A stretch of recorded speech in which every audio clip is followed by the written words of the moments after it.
Hello viewers, welcome to back my channel. কেমন আছেন সবাই?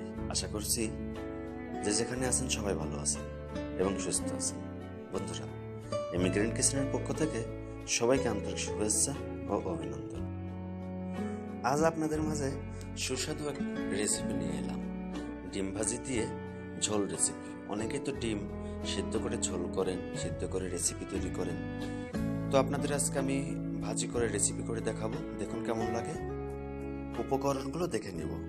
তবে বন্ধুরা, প্রতিদিনকার কথা আবারও বলতে হচ্ছে, যারা এখন পর্যন্ত আমার চ্যানেলটা সাবস্ক্রাইব করেন নাই তারা অবশ্যই এই প্রবাসী চ্যানেলটা সাবস্ক্রাইব করবেন এবং পাশে থাকা বেল আইকনটি বাজিয়ে দেবেন আর শেয়ার করে অন্যান্য বন্ধুদের দেখার সুযোগ করে দেবেন। প্রবাসীদের পক্ষে থাকুন, আমাকে সঙ্গেই রাখুন আর প্রবাসী চ্যানেলের ভালো কিছুর আশায় থাকুন। সাবস্ক্রাইব করে উৎসাহ বাড়িয়ে দিন। প্রথমে আমি এখানে পরিমাণ মতো কাঁচামরিচ এবং পেঁয়াজ কুচি করে কেটে নিয়েছি। পাশাপাশি আদা এবং রসুন ছেঁচে এক জায়গায় করে মিক্স করে রেখে দিয়েছি। আপনি তো জানেন এখানে কিন্তু আমাদের পাটা বা নোড়ার ব্যবস্থা নেই, আমরা ছেলে মানুষ, তাই আমাদের ছেঁচেই ব্যবহার করতে হয়। আর বন্ধুরা, আনুষঙ্গিক হিসাবে মশলার জন্য আমি টমেটো কুচি করে নিয়েছি আর তরকারির আরও একটু স্বাদ বাড়ানোর জন্য টমেটো কিছু ফালা ফালা করে কেটেও রেখে দিয়েছি। এটা আমি তরকারির শেষ প্রান্তে যেয়ে ব্যবহার করব। চলুন দেখে নিই। সাথে দিচ্ছি হালকা কিছু আলুটা আমি লম্বা করে এবং কুচি করে কেটে নিয়েছি। আলুটা দেওয়ার কারণ, আমরা প্রবাসী, শুধু ঝোল দিয়ে আমাদের পোষাবে না। আর দ্বিতীয় কথা, শুধু ডিম ভাজির ঝোল করলে কিন্তু ঝোলটা ডিমে খেয়ে নেবে, তাই এই আলুর ব্যবহারটা করা লাগছে। দেখুন বন্ধুরা, ডিম ভাজির জন্য কড়াই তেল দিয়ে গরম করে নিলাম এবং ডিম দিয়ে ভাজি করে নিচ্ছি। আপনারা খেয়াল করবেন, এই ডিমে কিন্তু আমি পেঁয়াজ এবং কাঁচা মরিচ কিছুই ব্যবহার করি নাই, শুধুমাত্র একটু লবণ দিয়ে পরিমাণ মতো ঝাঁত করে ভেজে নেব এবং ভেজে এভাবে উল্টিয়ে পাটিসাপটার মতন জড়াইয়ে তুলে নেব। আপনারা যদি মনে করেন যে এভাবে না, শুধু ভাজি করে তুলে নেব, তাও সমস্যা নেই, হবে ইনশাল্লাহ। চলুন কড়াই তেল দেব আবারও তরকারি রান্না করার জন্য। আর তেল গরম হলে কেটে রাখা কুচি পেঁয়াজগুলো দিয়ে দিন ভাজি করার উদ্দেশ্যে। সাথে কাঁচা মরিচগুলো দিয়ে দিবেন এবং ভালো করে মিক্স করে নেবেন। মনে রাখবেন, পেঁয়াজ এবং মরিচ ভালো করে ভেজে নিতে হবে। আর ভাজির জন্য আপনারা অবশ্যই এখনই লবণের ব্যবহারটা করে নিন।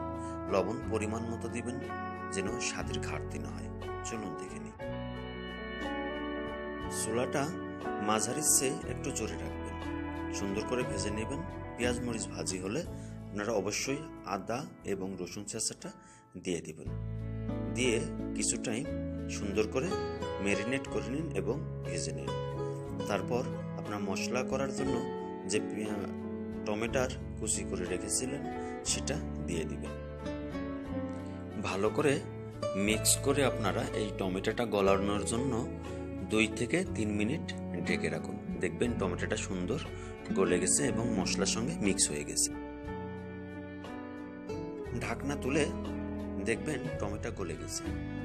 এখন সুন্দর করে মিক্স করে রাখুন। বন্ধুরা, পাশাপাশি জিরা, এলাচ ও দারুচিনি দিয়ে দিবেন। দারুচিনি, জিরা, এলাচ এগুলো পেঁয়াজ এবং মরিচ ভাজি করার সময় দিলেও হবে, কিন্তু আমি এই মুহূর্তে ব্যবহার করেছি। তো যাই হোক, ভালো করে মিক্স করে নিন। এখন চুলাটা অবশ্যই মাঝারি করে রাখবেন, কেননা এখন যদি জোরে দেন তাহলে কিন্তু মশলা ধরে যেতে পারে। তাই চুলাটা মাঝারি আকারে দিয়ে আবারও কিছুক্ষণের জন্য ঢেকে দিবেন। মশলাটা সুন্দর মিহি মিহি হয়ে কষিয়ে যাবে। পেঁয়াজ, মরিচ, টমেটো যখন দেখবেন গলে একাকার হয়ে গেছে, তখন গুঁড়া মশলা ব্যবহার করবেন। আমি এখানে 1 চামচ হলুদের গুঁড়া, 1 চামচ ধনিয়া গুঁড়া এবং 2 চামচ মিক্স মশলা ব্যবহার করেছি। আর অন্য কোনো মশলা আমি ব্যবহার করলাম না। তো দেখুন বন্ধুরা, ভালো করে মিক্স করে নিন। প্রবাসী বন্ধুরা অবশ্যই খেয়াল রাখবেন, এই মশলাটাই কিন্তু আপনার তরকারির জন্য মূল উপাদান। অতএব এই মশলাটা কিন্তু ভালো করে কষাই নিতে হবে। তাই আবারও 3 থেকে 4 মিনিটের জন্য ঢেকে দিন এবং চুলা মাঝারি আকারে রাখুন। তারপর চুলা তুলে দেখবেন আপনার মশলা কষানো হয়ে গেছে। মশলা যখন আপনার রেডি হয়ে গেছে তাহলে তো আর কোনো কথাই নাই। দেখুন খুব সুন্দর হয়ে গেছে। এখন আমরা কেটে রাখা আলুগুলো মিক্স করে নেব। আমার প্রিয় প্রবাসী ভাইরা, আপনারা কিন্তু এই প্রবাসে ডিম এবং মুরগির মাংসটাই বেশি পছন্দ করেন, কারণ ঝামেলা কম। তো আপনারা ডিম তো অনেকেই সিদ্ধ করে এভাবে রান্না করে খেয়েছেন। তো আপনারা দেখুন না, এভাবে একটু রান্না করবেন, আসলে একটু অন্য স্বাদে খেতে পারবেন। যাই হোক, 4-5 মিনিটের জন্য ঢেকে দেবেন। ঢাকনা তুলে ভালো করে নাড়া দিয়ে দিন। দেখুন আলুটা কিন্তু এখন সিদ্ধ হয়ে যাবে। আর এই মুহূর্তে আপনারা চাইলে পানি দিয়ে দিতে পারবেন। তো আমরা যেহেতু ঝোল রাখবো, আর ডিম ভাজিতে একটু ঝোল না রাখলে কিন্তু হবে না, কারণ ঝোল রাখতেই হবে। ডিম কিন্তু এই ঝোলকে চুষে নেবে। তো আমরা যেহেতু পানি আগেই গরম করে রেখেছিলাম, তাই গরম পানিটা ঢেলে দিলাম।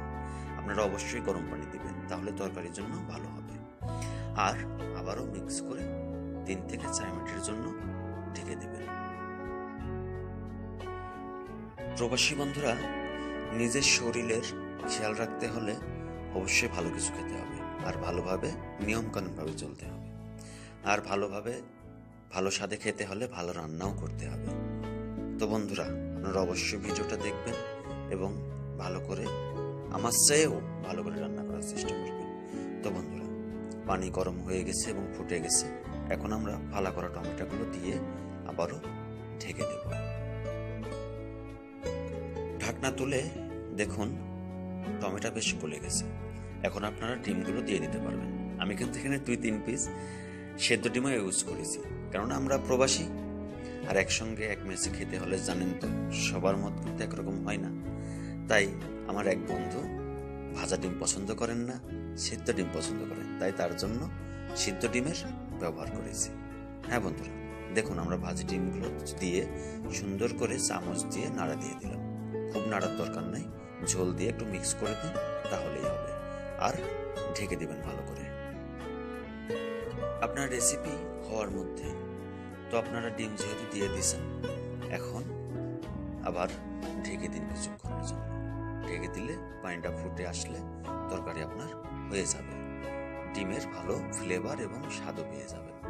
হ্যাঁ, ঢাকনা তুলে দেখুন আপনার তরকারি হয়ে গেছে। আপনারা চাইলে ঝোল কমও রাখতে পারেন, চাইলে আর একটু বাড়িয়েও দিতে পারেন। তবে বন্ধুরা, এভাবে মাখো মাখো করেই রাখবেন, আর পরিমাণ মতো চেক করে নিন লবণ ঠিক আছে কিনা। তো যাই হোক, ঢেকে দিন, তরকারি হয়ে গেছে। বন্ধুরা, আমার ভিডিওটা যদি আপনাদের কাছে এতটুকু পরিমাণও ভালো লেগে থাকে, তাহলে অবশ্যই এই ভিডিওটা শেয়ার করবেন অন্যান্য বন্ধুদের জন্য, আর লাইক দেবেন, কমেন্ট করে আপনার মতামত জানাবেন। ভালো মন্দ সব কিছুই বলতে পারেন এই কমেন্টের মাধ্যমে। হ্যাঁ বন্ধুরা, আমি বিদায় নিচ্ছি ইমিগ্রেন্ট কিচেন থেকে।